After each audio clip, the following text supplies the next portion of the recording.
Salam alaikum, Monsieur le Président de l'Assemblée nationale, chers collègues, Monsieur le ministre des Télécommunications et du Numérique, Monsieur le ministre chargé des Relations avec les institutions, maa ngi leen di nuyu seen collaborateurs yi di rafetlu examen de ce projet de loi sur la protection des infrastructures d'information critiques et la sécurité numérique.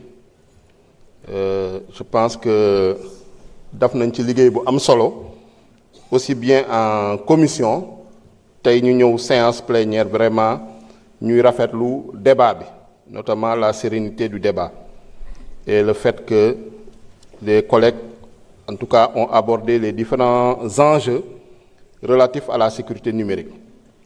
Di wax rek ni sécurité numérique yaakaar naa ni jamono ji dafa nekk loo xam ne c'est quelque chose d'indispensable, de nécessaire, parce que bëgg nañu viser la souveraineté numérique te souveraineté numérique boobu mënuñu ko viser tant que amuñu la sécurité numérique. Ñoo ngi rafetlu déjà le fait que ñu adopter dans notre législation le concept des infrastructures d'information critiques, parce que lu ci ëpp suñu doon ne infrastructure critique on pensait à l'eau, on pensait à l'électricité, on pensait aux voies de transport, mais léegi ñëpp xam nañ ni infrastructure d'information yi yu mel ni data center yi par exemple ak yeneen infrastructure tey mooy permettre ñuy jokkoo, mooy permettre tey même séance bi ñuy def nii à l'Assemblée nationale sénégalais yi di ko mën a seetaan. C'est des infrastructures qui sont indispensables au fonctionnement de la société et de l'économie. Sans ñoom dëkk bi day taxaw.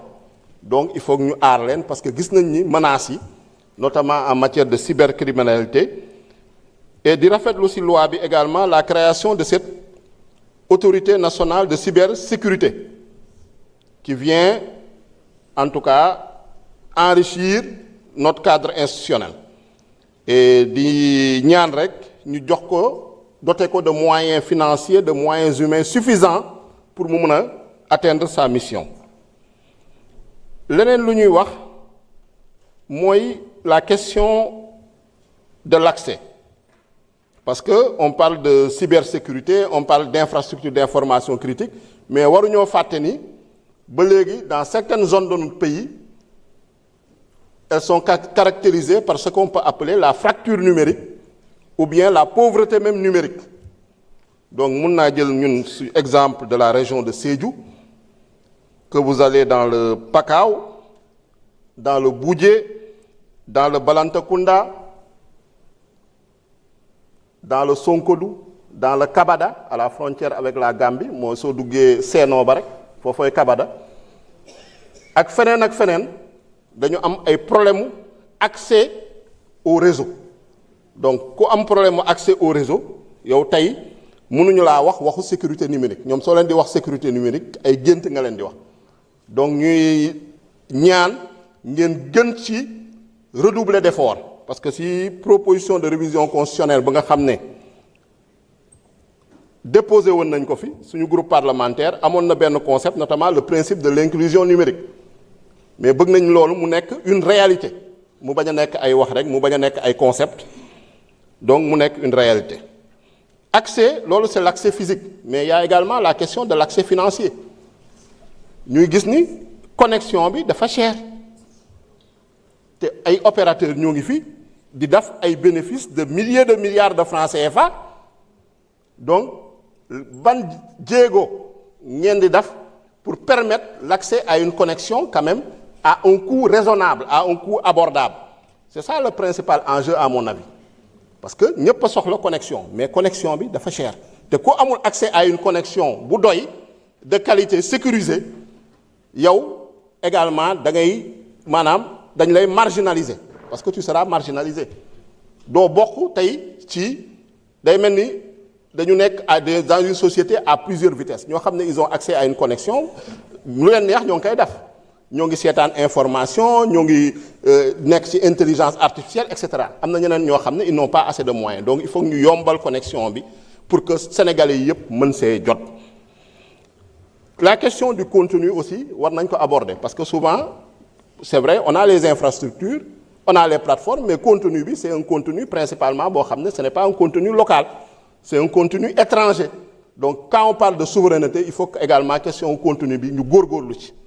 fu may jeexalee mooy l'IA l'intelligence artificielle fan ngeen ci toll ban politique ngeen développé actuellement pour vraiment ñu am ci une politique boo xam ne dina mën a concurrencer également au niveau mondial et le New Deal technologique enfin fan ngeen ci toll également dans la mise en œuvre je vous remercie.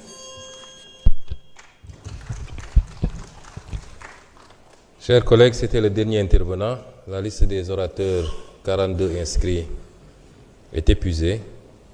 Monsieur le ministre des Télécommunications et du Numérique, vous avez la parole pour apporter vos réponses et vos précisions. Je vous inviterai à venir au niveau du pupitre.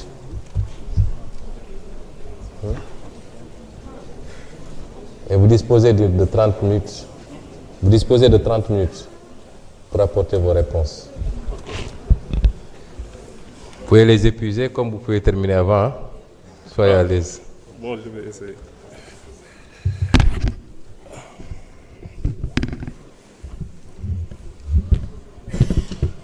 Monsieur le ministre, s'il y a des questions pour lesquelles vous envisagez d'envoyer des réponses écrites ultérieurement aussi, vous pouvez les envoyer. D'accord.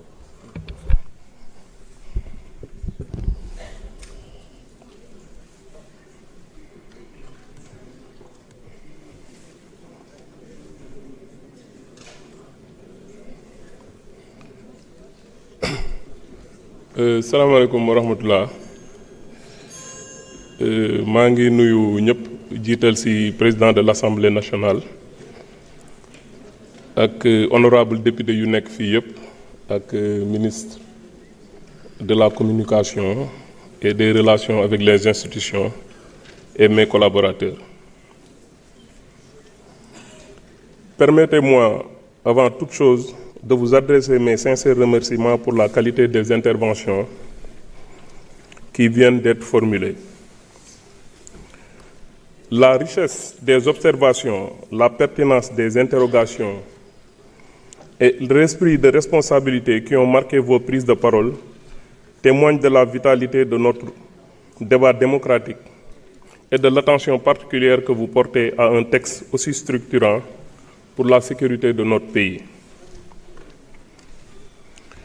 Je voudrais saluer la diversité des sensibilités exprimées. Elle contribue à renforcer la solidarité du dispositif que nous voulons bâtir ensemble. Le numérique est devenu une infrastructure de souveraineté au même titre que l'énergie, l'eau ou les transports. Le protéger n'est plus une option, c'est une responsabilité de l'État.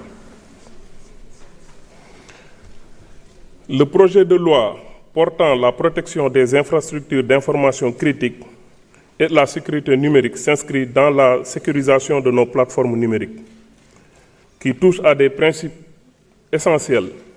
Nous pouvons toujours réparer une infrastructure